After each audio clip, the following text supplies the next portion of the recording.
What elevates simple bodyweight exercises into something more structured, intentional, and skill-driven? Is it complexity? Is it control? Is it mastery? Let's find out. Welcome to Scale to Fit, Fit in your 50s. Just show up, make a plan, feel stronger than you can. Small steps lead to victory, you're rewriting history. Scale to Fit, Fit in your 50s with Marco Lindgren. Come on and join us. Indeed, Scale to Fit, Fit in your 50s is back. During our season break, I sort of accidentally broke my devotion not to run and started training for running.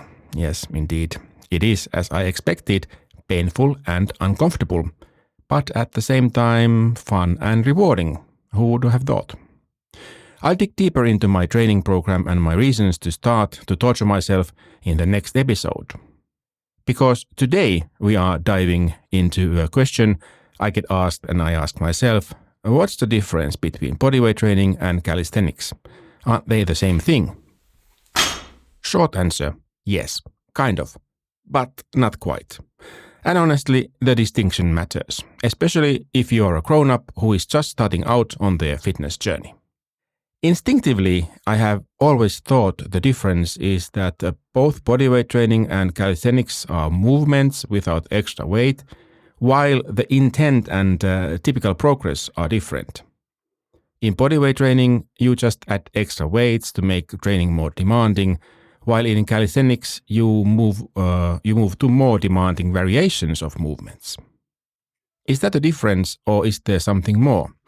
Let's break it down clearly, talk about what each one brings to the table, and figure out which approach, or maybe a combination, makes the most sense for you. And either way, in both cases stands what I like to say, don't do nothing, do something and scale it back. Before we get into the differences, let's leave my initial instinctive understanding behind and define more clearly what these two things actually are. Bodyweight training is the broad umbrella. It is any form of exercise where the resistance comes from your own body weight and gravity, as we discussed in an earlier episode in the second season. So no barbells, no dumbbells, no machines. That includes yoga, Pilates, basic push-ups in your living room, physical therapy movements, and yes, also calisthenics. Bodyweight training is a category, not a method.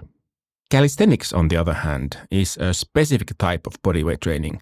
It comes from the Greek words kalos, meaning beauty, and sthenos, meaning strength. And that dual meaning is really important. Calisthenics isn't just about getting stronger, it's about moving with grace, control, and purpose. It has a methodology, a culture, and a philosophy behind it. Here's a helpful way to think about it.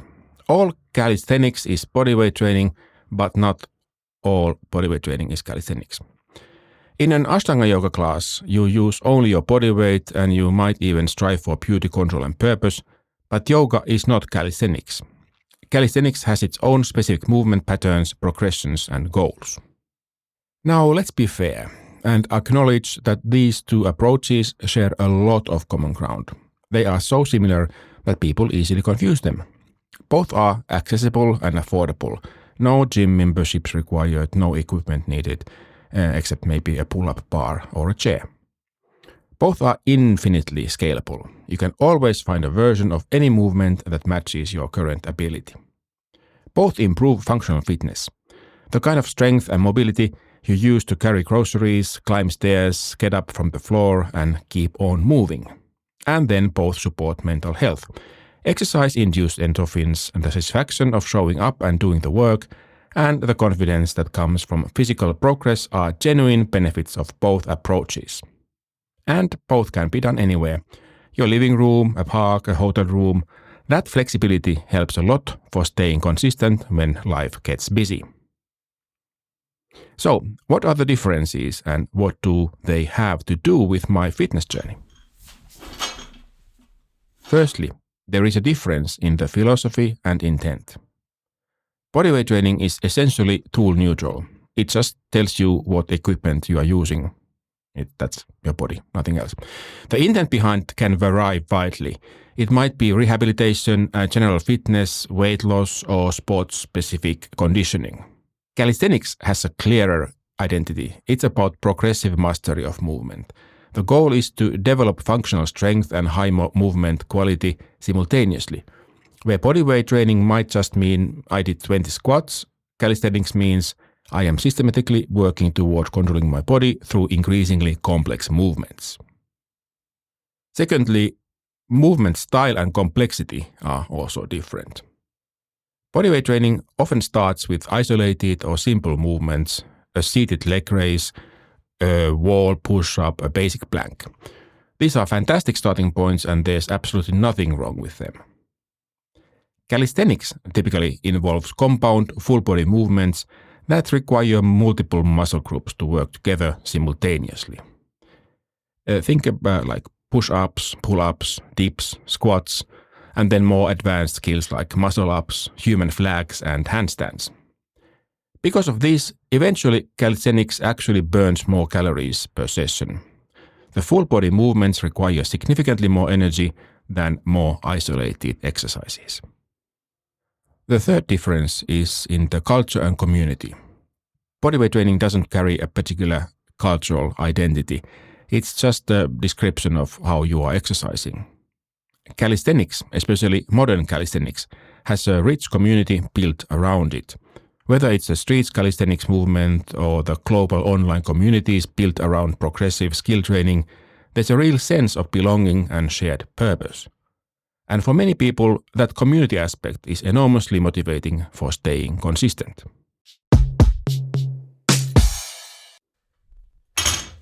The Good to Know Corner. Calisthenics exercises have a long history with evolving ideas about physical fitness, military training, education, and cultural expression. The word calisthenics comes from two Greek words, kallos, meaning beauty, and sthenos, meaning strength. Beauty and strength, that's the whole package. Building a body that's both strong and graceful. It's not just about getting muscle, it's about moving well and looking good while doing it. Yes! Already in ancient Greece around 600 before Common Era, the Spartans were doing calisthenics to prepare for battle, to maximize strength, agility, balance, and neuromuscular coordination. Ultimately, the warriors were capable of remarkable feats of control and endurance, with no gym equipment, no weights, just the body and gravity. And it wasn't just Spartans. Alexander the Great's armies trained the same way too. For the ancient Greeks, physical training was about more than just being ready for combat. It was about achieving this ideal of a balanced, harmonious body, the Greek ideal of physical excellence. However, calisthenics wasn't just a Greek thing. Similar practices were showing up all over the ancient world. In ancient China, bodyweight exercises were woven into martial arts, religious rituals, and everyday life. During the Han Dynasty, doctors were actually prescribing calisthenic-style movements to maintain health. It was seen as essential for both self-defense and overall well-being. Over in ancient India, the connections to calisthenics is in the practice of yoga around 1700 before Common Era. Early yoga focused on bodyweight movements, flexibility, strength, and breath control. Indian wrestlers and warriors also had their own bodyweight training routines to build functional strength. And in ancient Persia, warriors trained in special houses of strength. They combined calisthenics with weightlifting and wrestling to prepare for combat. So people all over the world figured out that training with your own body weight was incredibly effective. In the early 1800s, there was a huge revival of interest in physical education in Europe and America, and calisthenics was right at the center of it. In Germany, educators like Friedrich Ludwig Jahn and Adolf Spiess were getting people excited about gymnastics and calisthenics, especially in schools. In Sweden, Per Henrik Ling was advocating for women to participate in calisthenics too, which was quite revolutionary at the time. In the United States, Catherine Beecher became a major champion for calisthenics, particularly for women. She wrote an influential book in 1857 called Physiology and Calisthenics for Schools and Families, and it really helped spread the practice around the country. By the end of the 19th century, calisthenics had become standard in schools and military training. Throughout the 20th century, calisthenics continued to evolve. It became a staple of military training programs worldwide and stayed central to physical education in schools. In the Soviet Union and Eastern Europe, it was promoted as a means of building collective strength and discipline. Australia even developed its own unique tradition of competitive calisthenics, blending dance and gymnastics into performance art. In the early 2000s, New York City saw something never seen before. Groups of athletes started taking over playground equipment and doing incredible bodyweight moves like muscle-ups, human flags, and levers. Moves that seemed almost superhuman. Then social media platforms like YouTube and Instagram turned calisthenics into a global phenomenon. Suddenly, everyone could see these athletes doing their thing. Bodyweight training became accessible to everybody. It wasn't about expensive gym memberships or fancy equipment. It was about creativity, freedom, and community. So, here we are today, and calisthenics is more popular than ever. Why? Because at its core, it's universal and timeless. You don't need anything except your own body. You can do it anywhere, a park, your living room, a beach. It is accessible to everybody. But beyond that, calisthenics connects us to something ancient and fundamental about human movement. From Spartan warriors to street athletes in Brooklyn, it's always been about the same thing, cultivating both strength and beauty through natural movement. The Good to Know Corner. Possibly the biggest practical difference between bodyweight training and calisthenics is progression. In the gym with weights, progression is very straightforward. You just add more weight. 5 more pounds on the bar, simple, measurable, linear. With bodyweight training, progression is often based on classic training variables, like do more reps and sets, reduce rest gradually, change the tempo, lower yourself more slowly or pause in the middle of the move, or eventually add an external load like a backpack, dumbbells, or weight vest. Calisthenics progresses differently. Instead of adding external weight, you increase the difficulty of the movement itself. You might go from a wall push-up to an incline push-up, to a standard push-up, to a decline push-up, to an archer push-up, and eventually toward a one-arm push-up. Each step requires greater body control, strength, and neuromuscular coordination. This is actually wonderful for us grown-ups because it means the challenge is always built-in and appropriate. You simply work at whatever level fits your current ability and progress only when you are genuinely up for it. There's no temptation to throw on too much weight before your body is ready for it. Yes! Now, let's dig into what really matters most to a grown-up who is just getting started.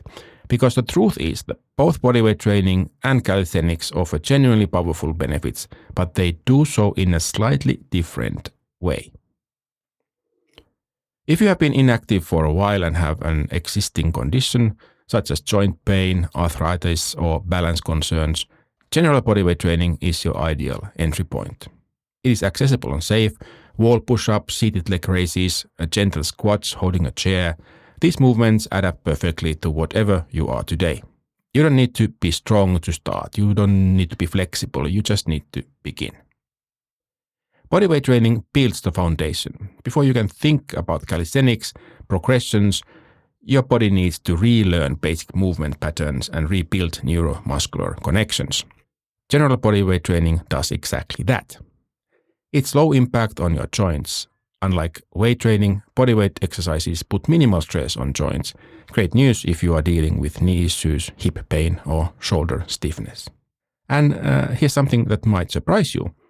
Research published in a National Institutes of Health study found that regularly breaking up sedentary time with simple bodyweight exercises like squats, lunges, basic movements measurably improved muscle strength and dynamic balance in adults. We are not talking about an intense workout, just consistent, modest movement. Once you have built your foundation, this might take like 2 to 4 months of consistent training. Calisthenics offers something general bodyweight training simply can't match: a complete system for long-term growth. And the benefits here are really compelling for grown-ups specifically. Calisthenics fights sarcopenia, the age-related muscle loss that starts in your 30s and accelerates after 50. Strength training, including calisthenics, stimulates muscle growth and preserves what you have. This isn't cosmetic, it's critical for your quality of life. Calisthenics also improves bone density. Weight-bearing movements like push-ups and squats put positive stress on your bones, encouraging them to stay dense and strong. This directly reduces your risk of osteoporosis and fractures. It also builds joint health, not joint wear. It's a big one. Unlike heavy external weights, which can strain joints if technique breaks down, calisthenics strengthens the connective tissue and stabilizes muscles around your joints.